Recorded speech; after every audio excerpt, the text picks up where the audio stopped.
Join us for the very first IFL Live at London's Indigo at the O2, Sunday, August the 13th, with me, KUGAN CASSIUS, and some very special guests, Eddie Hearn, Darren Barker, Johnny Fisher, and more. Tickets now on sale. So in the words of Eddie Hearn, you get up, you dress up, and you fucking show up. This is KUGAN CASSIUS for IFL TV, proudly sponsored by Everlast. Are you ever out of a vest, or...? At home? Not really. No? No, why? It's a bit of a weird question to start with. with. When I met you, how many tattoos did you have? None.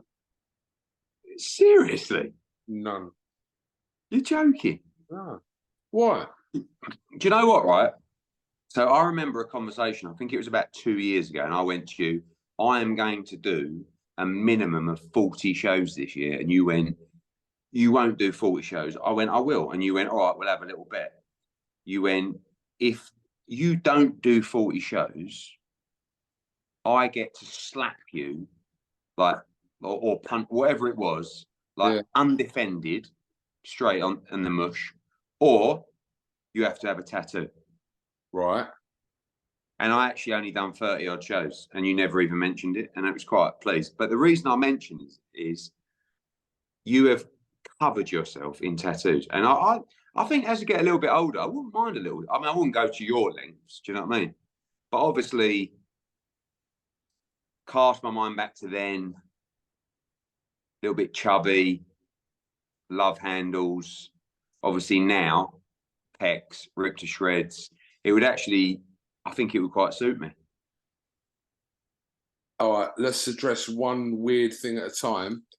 The first thing, I didn't mention it because I didn't really want to put you in a situation where, like, I said about you in an interview, or you got a tattoo. So I gave you an out there with that one. Secondly, you would look like a proper if you started covering yourself in tattoos. No, I would never. No, listen, I would never ever cover myself with tattoos. But you know, I don't know, like a little. I think I'd go for like a little something, a little Latin verse or something that was inspirational. You know, or just if you're having a tough day, just give it the old, yeah, fucking right. That's right, yeah. I mean, not like you, where it's like, I don't know. Why don't you? I'll tell you what you should get. If you're going to get a tattoo right across your forehead, why don't you get Game Changed? Oh, good one. Good one. Good one, mate. Great banter. Listen, I want to ask you a question. This is actually a serious question. Go on. How many times have you been to the tattoo parlour? Good question. I've got over 47 different tattoos. Okay. My next question is, and this is not me trying to be funny, this is like out of ignorance, whatever. How much has the 47 tattoos cost you? Because I have no idea what one's going to be. All right. To be fair, my guy, shout out Paul Boxall in Wickford, my guy, obviously, because I'm loyal to him and I would never, ever go anywhere else for a tattoo, he's kind of like done me little deals and all that. So it's hard for me to tell you exactly how much I spent. Roughly, right? Say like, all right, say I went into the tattoo parlour and I said, I want, I don't know, Hearn is the GOAT or something like that. So sort of, you know, what would that cost me? In italics. Like, Hearn is the GOAT? Yeah. Right, like 100, 500? Yeah, I mean, you're more accurate with your second suggestion. Up 500, really? Wow. Get a tattoo for 100 quid. So it's fair to say you have spent probably, because of the detail, over 50 grand on tattoos. No. Absolutely not. You've had 47 tattoos. You're telling me Eddie Hearn is the GOAT is 500 sheets. No, I'm Look saying, at you. I'm saying 500. Look at you. The detail on you is unbelievable, boy. You know the story about my old man with the tattoos, right? I think you've told us before. Have I? Okay. Yeah, go on. Just say it anyway, just to finish off this. So he watched the film. What's it called? Where you write down all the things you want to do before you die. Bucket list. Bucket list. Right? Yeah. With Morgan Freeman, I think Jack Nicholson. So he's like, I'm going to do a bucket list. Not that he was dying, he just thought he'd do one anyway. So loads of different things. Anyway, one of them was, I'd love to get a tattoo. So he goes to Mandalay Bay, right? He's a very famous tattoo artist there. Goes into the lobby, goes up to the bloke, goes in. He went, all right, mate. You see, I want to get a tattoo. Always quite fancied one. You know, I'm getting on. Why not? And the bloke goes, all right, well, what would you like? And he went, oh, I've absolutely no idea. And he went, well, where would you like it? He went, I don't know. There, I suppose. So the guy goes to him, what's the most important thing to you? And he went, oh, family, I suppose. He went, all right. He went, listen, mate, I'll just leave it to you. Like, you crack on, so whatever you think look nice, mate. So it says family across the bicep. There's a heart coming out the top and flames coming out the bottom, mate. It is the worst tattoo. And even worse than that, a year later, he went back and got another one on the other arm saying life. It's like a replica. And like when he wears a short sleeve shirt, you can just see like the flames coming out the bottom. Mate, he's absolutely 75 years old. It's dreadful. But I'm contemplating it. Well, listen, I could get you a good deal if you want to come and see my guy, as you can tell. What about if I got like in time, so it'd at least be a benefit to us?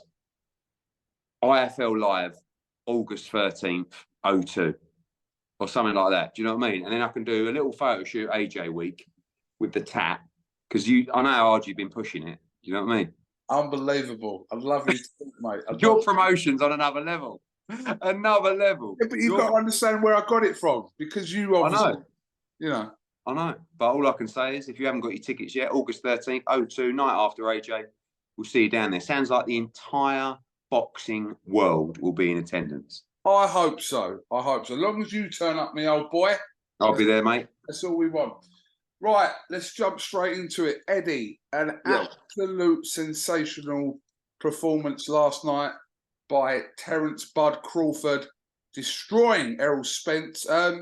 Did it surprise you? I'm not going to use the word easy because it's not, but I'm saying how. Well, it was. I mean, we don't want to, because it's two just tremendous fighters who have given us such a breath of fresh air and a ray of hope for the sport. I mean, firstly, I don't want to sound like, you know, but I am so, I'm buzzing today. I'm so proud of boxing last night. And I didn't even, I mean, obviously, Errol Spence won his first world title on my show.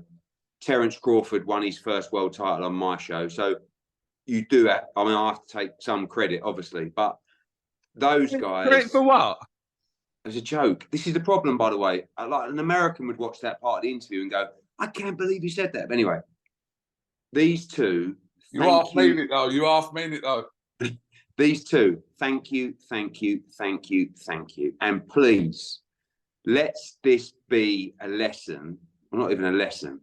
Just let this kickstart momentum for fighters taking fights, right? Managers, advisors, lawyers, trainers. Let's take risks sometimes. When you lose, it doesn't really matter. Obviously, these guys made a fortune last night. You know, Errol Spence lost. It doesn't really matter. He can move up to 54. I know he's got a rematch clause. Bud Crawford becomes the superstar that he should have been so many years ago. And just like, he's so good for the sport, honestly. Well, I'm really just proud of the event. Well done to everybody. PBC, Stephen Espinoza. Honestly, I don't mind saying it at all. Bloody well done. And as for Terence Crawford, unbelievable, right? We're talking about a generational great here, not just in boxing, but in sport. The way, and I went for the Bud stoppage, but I didn't expect it at all to be as one-sided as it was. I mean, he won every round. He dropped him 3 times. It's the calmness of Bud Crawford. Like, he is unbelievable. One of the great fighters, not just of our generation, but of all time. But you have to get in these fights. And you think what he could do now. I know he's, 34? But he's lived a great life, you know, and that's another lesson to young fighters as well. But this guy could go and, I think he can move up, become a free-weight undisputed champion. I think he can beat Charlo at 54, 100%. Ed, I remember speaking to you probably about 4 or 5 years ago, you know, when Terence Crawford was having a lot of promotional issues, etc. And I think it was put out to you that would you be interested in signing Terence at the time? And at the time, I think and again, if I'm wrong in what I'm saying, like re-quote me, you said that kind of didn't really feel like from a marketing perspective, you could really do anything with Terence Crawford back then. Do you remember those? I just think that he got. I mean, look, this is Top Rank will be sick as a parrot this morning because the pound for pound, clear pound for pound number one is Terence Crawford. But he got to a point with Top Rank, and this is why they didn't continue their deal together, where unfortunately, for what he was being paid, he wasn't delivering the numbers to justify that. That has nothing to do with talent or ability, and it can have something to do with the lack of promotion and the way a fighter was built. But the reality was, you know, he went and boxed David Avanesian. I mean, the rumours were he got $10 million. Doesn't matter if it was 6, 7, 8, whatever it was. It was still much too much money for that fight and the number of buys that it did. But this was the breakout fight that he needed. And I posted something on, it was yesterday actually, because you know when he rapped to Mr. Carter for the ring walk, the weigh-in, like he's so cool, you know, like but no one gets to see it. Yeah. So Terence Crawford has a great personality, great backstory. He's an unbelievable fighter. And I always say this, he should be, and he is today. I mean, kind of today, but I was certainly on another level to where he was yesterday. He should be an absolute superstar in America. Absolute superstar. Like, you know, his backstory is unbelievable. If you read about it, his childhood, all that kind of stuff. Like, he's a responsible adult. He's a great role model. He's just like, and he's just an incredible fighter. So, yeah, amazing performance. I mean, one thing we can give you credit for, you did actually bring him to Scotland to fight Ricky Burns. Yeah, but I mean, no one knew who he was then, did they? Really? I love to take the credit, but ultimately he was the mandatory challenger. Top Rank wanted to do that fight in the US, but they also knew how good Terence Crawford was, and they knew he was a massive favourite to beat Ricky Burns. At the time, boxing knew how good Terence Crawford was, but you just hope that you bring a young fighter to Glasgow, Ricky Burns, crowd, everything. But even that night, like I remember he won, he backflipped to the decision. Well, by the way, it wasn't like a drubbing. Ricky won rounds in that fight. But you could see how special he was. It was funny because I said in an interview the other day, he came over and he's got obviously a big family, like big support network.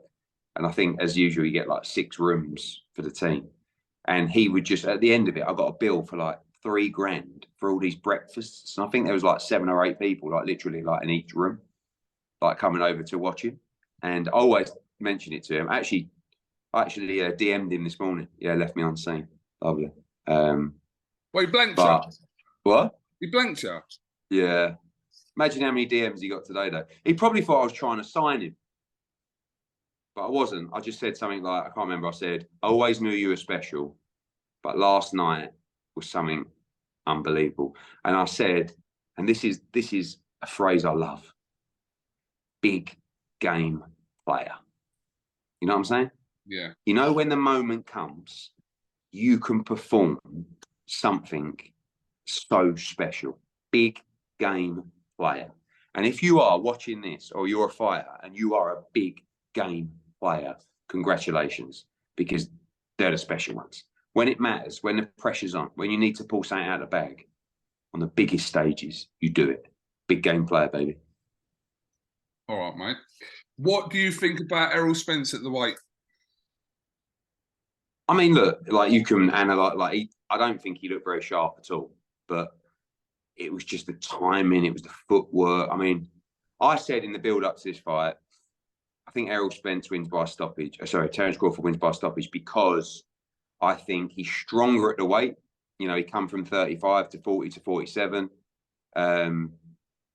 Errol's been at 47 for years. I mean, when he boxed Kell Brook and made 47, he was super tight that day, the weigh-in in Sheffield. He's had the car crash. He's had the retina tear. He's had a couple of tough fights. You know, we know he likes to enjoy himself a little bit between fights as well.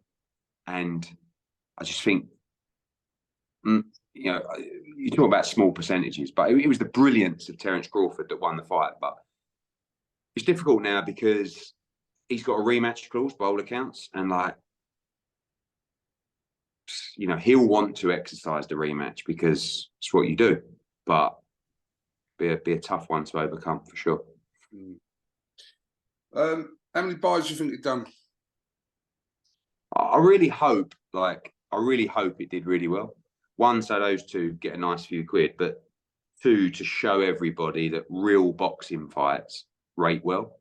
Like Gervonta Davis against Ryan Garcia was a bit of a freak because you had two different audiences. You had that younger generation, you had the social media world, and 1.2 million or whatever it done, 1.1, who knows, but anywhere around those numbers is phenomenal.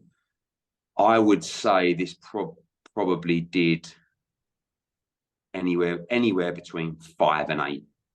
I have no idea, but I would guess around 600, and I hope it got to 7, 8, whatever it got to, because it deserved it. Do you know what I mean? And I did feel, again, I tweeted on Friday, I thought the weigh-in was brilliant. Like, sometimes we're a bit close to it because we're fight fans, but I was totally invested in that fight. And I'm not often, unless I'm doing a show, it's very rare that I'll watch the weigh-in, I'll watch the build-up shows, I'll watch the actual fight itself, you know, in with such excitement. So I think everyone did a great job, and hopefully it did loads of buys for them. I've never heard you talk so complimentary about a fight in my life that you weren't involved in, ever. I honestly love boxing and I love sport, and I just feel that was the absolute elite. Like, if you can't, very rarely do we see a fight like that, you know. And I never talk badly about a fight that, like Garcia against Tank. If you watch my interviews from that, I say the same thing. Brilliant, absolutely brilliant. That fight gets made, and this is the same. But I do feel passionately about that fight because I got invested in it, and that's the art of selling a fight. You know, when we make our announcements next week, we've got to, 1, get your attention with the announcements. 2, get you invested in the fight. 3, build the content, the story, the narrative, all, you know, to make sure that when the fight comes around, you're excited. And last week got me, and I think it gave boxing great hope as well, because it just shows you when you get it right, it works. Absolutely. You're so mature and grown up now, Edward. It's nice. I was actually thinking that today. That, like, I was thinking about this interview because I knew you've been plaguing me for it. And I was just like, you know, someone called me on Friday night from the world of boxing. I'm not going to say who it was, but they'll probably watch this. And said to me, listen, and we don't really get on that well. Like, we kind of like each other sometimes, but a lot of the times we take shots at each other, and, you know. And he was like, I'm tired of this shit. Do you know what I mean? Like, it doesn't have to be like that. I think me and you should get together, have a beer, and just, you know. And I thought to myself, there's definitely a part of me that feels a little bit like that about certain situations. I'm always going to be bullish. I watched Stephen Espinosa's interview with Boxing News, and he definitely bit his tongue on a few things, but I think a lot of what he said was right. And I thought, oh, you actually had the chance there to really drill me, and you didn't quite drill me. And I know you know, you have a corporate responsibility as well, but I don't know. I'm definitely not going soft, but I think part of me, you know, maybe thinks that things could be easier if you didn't all the time. Do you know what I mean? Who was it? I'm not saying, because it's not. De La Hoya, DeBella. No, it was an American. It was an American. So I'm not going to get like. It was a very nice phone call, and I sort of got off the phone. I went, because in boxing we live in a very, very paranoid world. So it was a bit like, But then, if that was genuine, which I believe it was, and I, you know, so yeah, that was it. It's been a great feel-good weekend for boxing. Yeah, I really go into this week just buzzing, really thriving. You know, with a real buzz in my heart and a soft soul. It's nice to hear. Right, let's talk about some other news from the last couple of days. Conor Benn situation with UKAD. I'm going to assume that there's still things that you can't go into. Well, listen, firstly, just so everybody, I mean, someone asked me as a journalist, you know, can I have a statement? I said, look, you do know that UKAD's process with the British Boxing Board of Control is completely confidential. That's you know, that's convenient. I said, you do know that's not our rule. That's the rules of the hearing. So, and then I hear this other stuff. You know, he hasn't actually been cleared, has he? Well, he's actually been banned, hasn't he? He's been serving out a ban for a year. It's like, just to make one thing clear.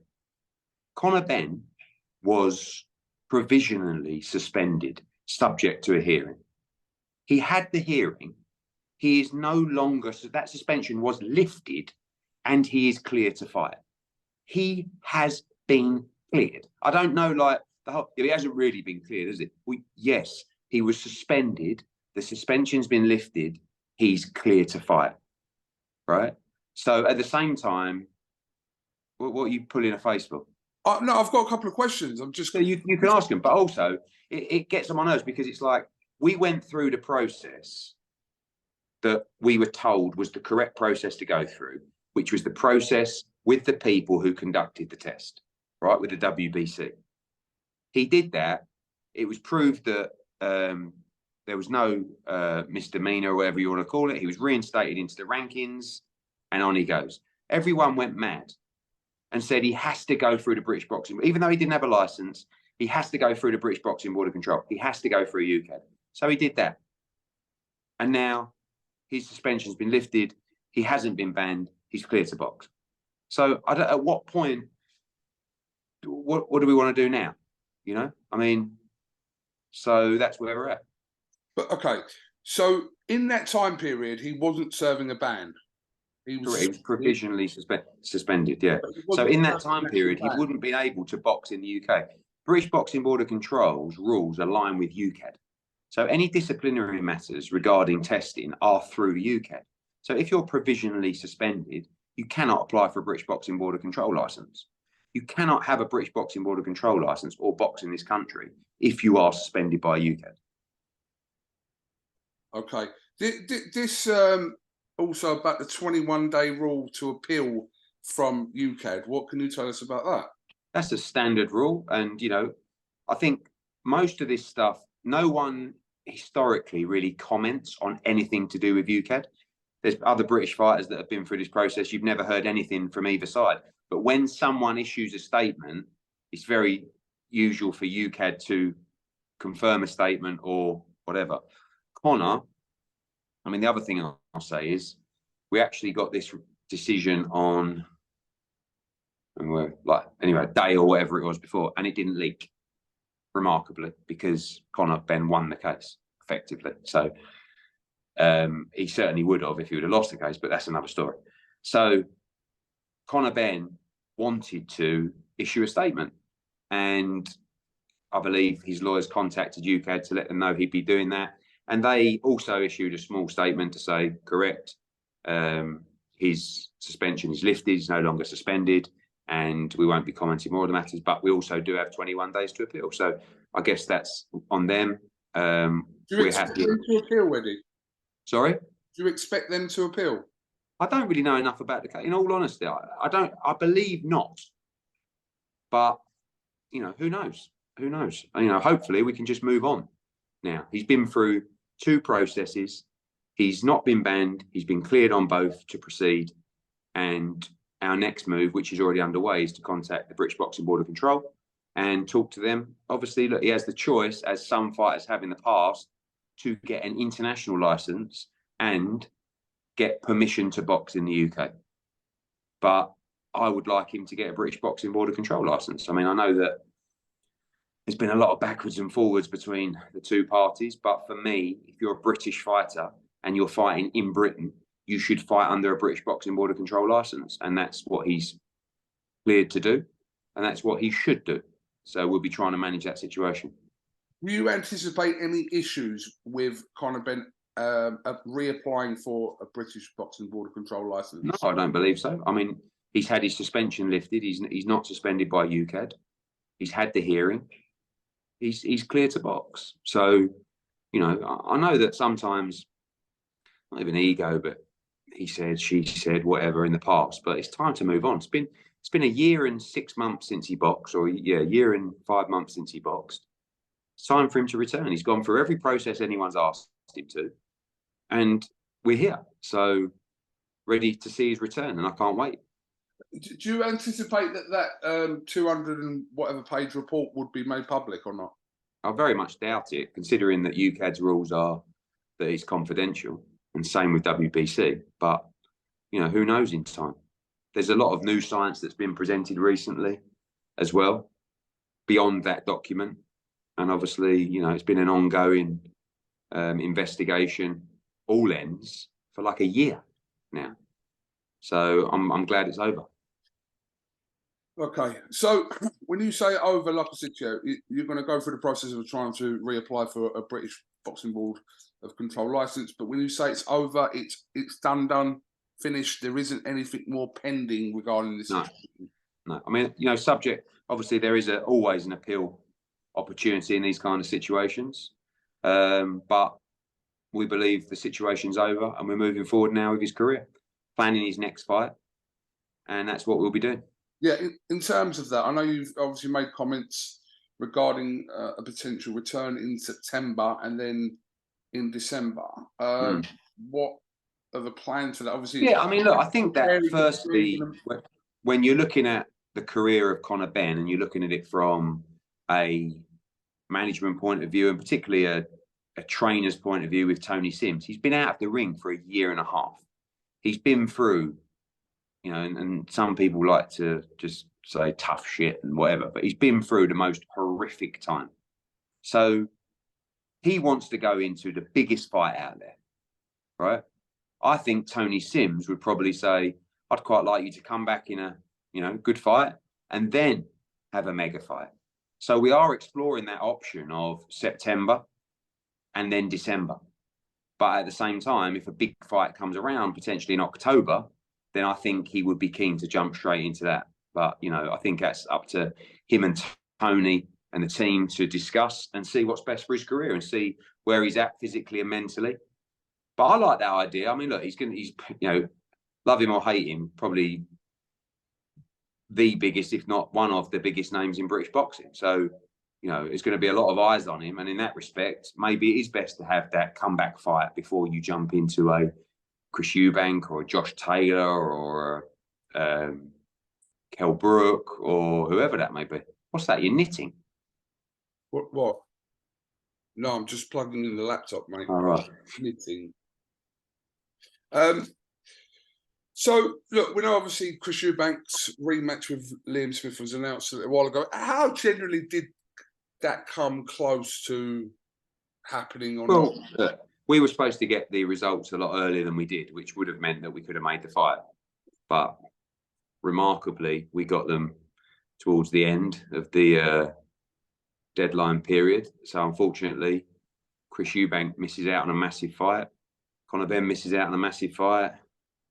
Wasserman miss out on a massive fight. We miss out on a massive, but you know, it is what it is. So we've got to move forward and schedule his career accordingly. It's a shame for Eubank because obviously would have made double the money in a fight that he probably thought was an easier fight to win, especially with Conor coming back. Would have been a big stadium fight, but we are where we are. At least he's clear to move forward, and that's what we'll be doing. Just the last one of this. I mean, just moving forward and not specific to Conor Benn, how do you think this process with Conor, which has been obviously a taxing process for the last 10 months, how do you think this kind of changes moving forward in regards to testing and VADA? I think the main issue is as we've proved, and despite people like Victor Conte, I mean, I just don't know who's bunging him a few quid to tweet about me all day, but these tests have to be paid for. To put it into consideration, every testing process that we go through per fight is between £20,000 and £30,000 per fight, per show. We have 10 fights on a show, or 8, you know, you talk about $250,000 per show in testing. The British Boxing Board of Control and UKAD do a tremendous job for the resources they have to run a testing program that actually is unique within governing bodies and commissions, because other commissions and governing bodies just don't do it. You know, when you go to a fight and you have a fight in a state in America, you'll have testing on the night, sometimes occasional random testing, but generally not at all. The WBC also do a tremendous job. Now, people will say, yeah, but they're not testing enough fighters. Probably because of the cost, but at least they're random testing fighters. If you're part of a program, Conor Benn went into that Chris Eubank Jr. fight, having signed up to WBC testing program, knowing that UKAD were testing him, and they did, I think, 4 times in the build up to that fight, and asked for and requested additional VADA testing on top. So I think the problem in boxing in general is there's no universal body. So every rule is different in every country, and particularly in America, every single state. And it's very confusing. And there's, like I said, there's no universal rule. Testing's very expensive. But I think in general, you know, I know we can do better as a sport, but in general, I think there are improvements being made. More promoters are VADA testing for the bigger shows. Every major show that we do will always have additional layered testing. And that will continue to be the case. And we'll try and have as many of those shows as possible with additional testing.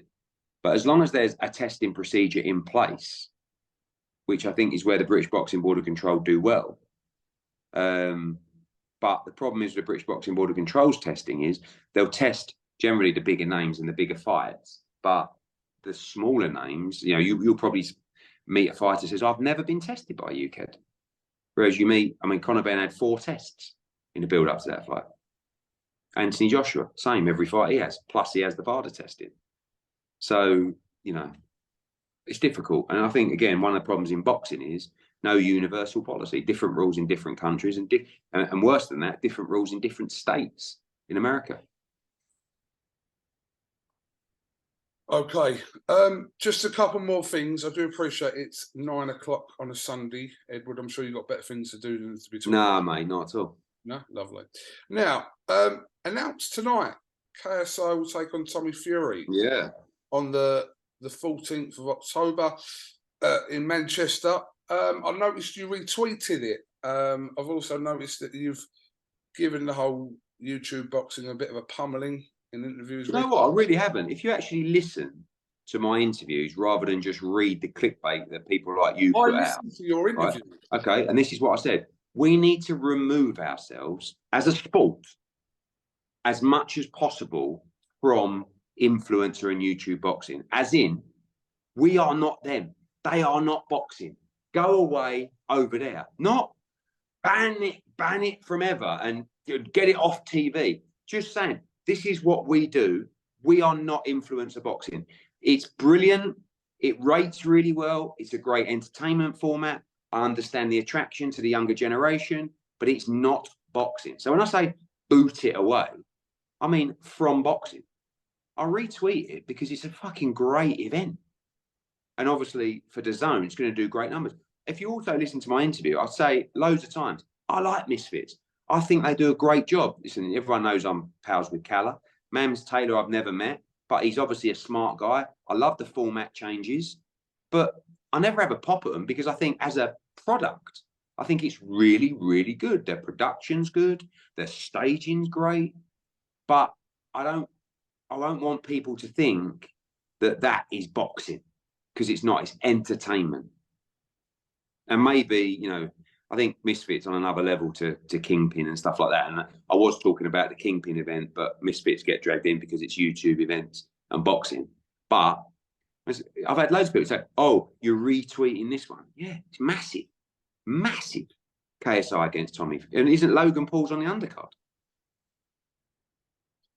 Yeah, all right, I hear what you're saying, but also you're saying let's get it away from kind of professional boxing as far as possible. But they're both under the same umbrella, under DAZN. Like, I don't care. Doesn't matter because that's DAZN. That's DAZN. That's DAZN. entertainment. That's the zone, influencer, YouTube, whatever you want. We are world championship professional boxing. That's what we do. We sit here, they sit over there. I like them. I think it's a great product. It's just not for me. Doesn't matter. I'm a hardcore fight fan. That's why. By the way, every now and again there'll be events, and KSI Tommy Fury, I will watch. Absolutely. And you have to say, even KSI calls himself a YouTube boxer. I mean, he's actually coming out of that shadow with this fight. Jake Paul's done it. I don't think Jake Paul is a YouTube boxer. I think he's earned his crust and earned his right to be a professional boxer. And I tell you, KSI is going in the same boat. Look, sometimes, you know, you watch it, it's tag team boxing, it's everyone's, you know, and then you've got the level of people that can actually fight. And KSI's in that. But what he's done is unbelievable, KSI. And I can't believe he's fighting Tommy Fury. I can't believe it. Fair play to him. Fantastic. Like, I know Tommy, again, you know, and by the way, absolutely, Tommy Fury, you're a legend. You've swum the channel and you have had it right off. I know the money or reported money he's making for this. It's an 8-rounder, isn't it? I mean, he's boxed Jake Paul and KSI and made an absolute fortune. And he's, you know, in a professional boxing sense, I believe has limitations to get to championship level. But forget that. Bloody well done. He's had it off. Smart business. And it's not, you know, it's another world. It's going to be massive. It's going to do massive numbers. And it's actually going to be a good fight. The streets remember where YouTube boxing started, mate. But not really. People say, oh, again, that's what I get all the time. Oh, you started YouTube boxing. No, I didn't. I did a rematch, you plonkers. How can I have started it if I did a rematch? Yeah, but on this kind of level, you had a lot to do. Oh, listen, just because I'm the biggest promoter in the world, don't have to blame me. But when I did it, I never said a bad word about KSI Logan Paul. I promoted that fight. I made a fortune. It done great. Massive business. My business isn't in a position where I need to do things I don't want to do or I don't have in my heart. And that sounds cheesy, but I just don't. I can't stand up there and promote some of the things I see. I don't want to sit in a press conference with two YouTubers trying to scrap with each other and they couldn't punch away with a wet paper bag. We're professional boxing. That's what we do. But love it from an entertainment point of view, from a business, from a production, from everything. So well done, Misfits. And I tell you what, I mean, that's a great fight to make. I didn't think they'd make it. When I first heard about it, I thought, nah, KSI's not going to take that. And if Logan Paul's on the card as well, and by the way, if it rams home 1 million subscribers for DAZN or 1 million pay-per-view buys, how good's that for the platform? The audience just keeps on growing. Okay, Haney Prograis. Update us. Obviously, we've heard. Yeah, I mean, Mike Coppinger, who's never normally wrong, jumped the gun. I mean, I texted him. He asked me about it. He spoke to some people in the camps, and he went for it. October 28th, Las Vegas. No, the fight is not made.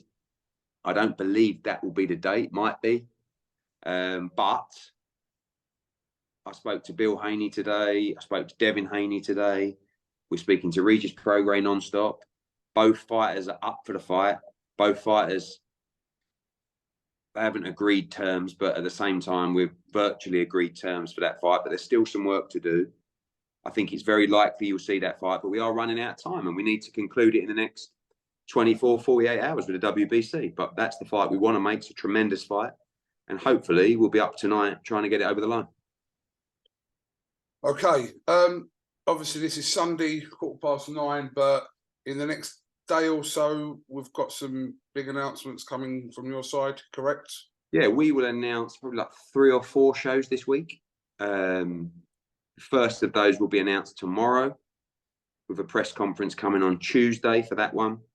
Some international stuff as well to be announced, but a big week of announcements rolling into, unbelievably, 13 days away from Anthony Joshua against Dillian Whyte. Can't believe how quick it's come around. I mean, I know we only announced it less than 5 weeks out, but unbelievable. And, you know, announce all those shows this week and then move into AJ against White fight week. It's going to be massive. I know you made some comments about the Catterall-Taylor potential rematch last week, but that is a strong possibility that could... Yeah, I mean, Sam Jones and Jack Catterall, Jack Catterall's not doing my head in, but Sam Jones is definitely doing my head in, and he's doing a good job for his fighter in that respect. We can't get the venue we want for that fight, and I want to get Jack Catterall out. So we're going to make Jack Catterall's next fight for October, and then we're going to move to try and make the Josh Taylor fight December, probably unlikely, but January or very early February of 2023. I think it's a fight that can be made. I saw some good comments from Bob Arum saying that he'd like to get the fight made. And I want to make the fight. I think it's a great fight. It's a fight that should happen. I think it's a spicy build-up.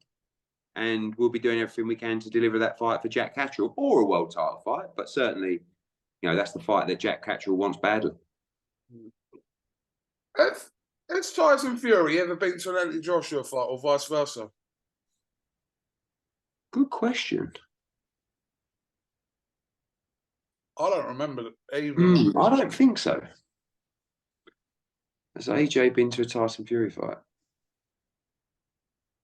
I mean, what would he have gone to? White, no. Chisora, no. I mean, they're recent. What other fights has he had in the UK? Christian Hammer, Pianetta, and Ksi-Fury. No, he hasn't been to any of them. I like the way you just chose to like almost have a pop at Fury then. When I... Well, what's gone? Tell me his UK. No, but I'm just saying he could have gone to. Has it a pop? Has it a pop in? I've gone back over the last 5 years. Opponents, some more. Sorry, picking opponents. They are the opponents. All right, okay. Who's that? Oh, you're just picking weak opponents. No, you could have said, "Oh, no, when's the Klitschko fight?" Derek Chisora, Dillian White. Oh, blimey. I mean, I might be wrong. I don't know. Christian Hammer, Francisco Pianetta, Ksi-Fury, Derek Chisora again. Anyway. Yeah. So no, I doubt it. You're not going to invite him to August 12th? I mean, he's always welcome. Always welcome. Okay, so announcements happening this week. It's going to be a busy week, and then the busy week. Undercard now set for August 12th. Yeah, no more additions to that. Yes, there's going to be at least one more addition, probably two. We're just waiting for clearance from the board on a fight that we've put forward, and then we will announce at least one more fight for August 12th with a big UK name, probably two. All right, lovely. Have you made any more comments over the weekend about this whole Fury and Ngannou thing? Because I've seen you. No, leave me alone. No, I've just asked. I've just seen those quotes. No. Oh, someone said, like, you know, oh, Eddie Hearn would have made the fight. I said, no. Anthony Joshua, who doesn't have a world title, who isn't in line and got an undisputed world championship fight on a plate, Francis Ngannou asked me if I would speak to Anthony Joshua about fighting him. That's it. And I went to AJ and I mentioned it to him, and he said, no, I want to try and win the world heavyweight title. So some people, like, from, you know, like, want to get the narrative of, well, Eddie Hearn would have done the fight. I said, no, Eddie, I'm telling you now, if the money that was being offered was there for my fighter to fight Alexander Usyk for the undisputed world championship, that's the fight we'd be doing. And I think Fury wins the fight. Like, I'm not, you know, everyone thinks that I say things that I'm hating on someone. And I've also said this, I get the Ngannou fight. He's fighting a guy that's never boxed before, and he's going to make 30 million, 40 million. I don't know how much he's making. But I would be pushing my fighter to try and make the undisputed fight, probably for double that, because I want him to be undisputed heavyweight world champion, and I think he can win the fight. So, but I get it, and I don't blame it. I don't hate it, and I ain't mad at you. You're not a hater, are you, really, mate? I'm really not. Listen, I think I'll give as balanced opinion as I can. I understand it. Great money. Understand the event. Heavyweight world champion. MMA champion. But he had a chance to fight Alexander Usyk, probably for double the money, and he chose not to. That's what I'm going back to Spence Crawford. Fighters, come on. Always get your value, always get your worth. Let's make this sport great by taking chances, by being in big fights. And I promise you, if you're in big fights, it will not affect your value moving forward. And if you're good enough, you'll become a superstar en route. Okay, Edward, on that note, thank you very much for joining us this Sunday evening. No problem. I will see you on Tuesday. Wink, wink, Tuesday, mate. And I'll have a chat to my tattooist and see what he can do with you. Yeah, probably not, eh? But it's just something that crossed my mind. Or you could just let me slap you across the face. Probably prefer that than a tattoo. Especially with those guns. We should fight one day, mate. We'd make... But I would only... We would make. I mean, obviously, in boxing, there's always an A side and a B side. But 10 mil, I've tell people before, 10 mil is the price. Who the fuck is going to pay you 10 mil? Well, or then I ain't doing it. 10 mil? Do you think I'm going into a ring? I mean, me and you are big lumps, right? Anything could happen. I can't fight, you can't fight. It'd be very funny to watch, right? But you think I'm going to get chinned by someone just for banter? 10 mil is the price. What would I get? If I fought you, what would be my bit in that? I mean, if I was making 10 mil, what would you get? 30 grand? Something like that? I don't know. Fuck off. 30 What? grand. 30 grand. No, I would say 100. I'd want 10%. You'd want a mil? If you're getting 10, I'd want 10%. Yeah, absolutely. Okay. Maybe someone will put it up in the Middle East or something. Imagine if we got the call tomorrow. Oh, we'd like to do that. I'll be like, oh, shit. Mate, do you know what? See, August 13th, I might just stick it on you for nothing. Yeah, all right.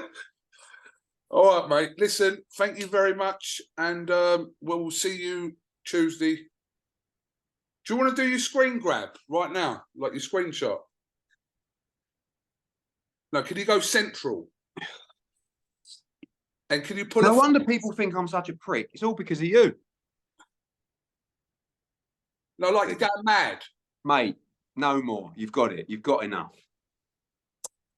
Eddie Hearn, thank you very much. We'll see you Tuesday. See you all. Have a great week. Let's smash it. See you Tuesday. Go on. See you later. Bye, mate.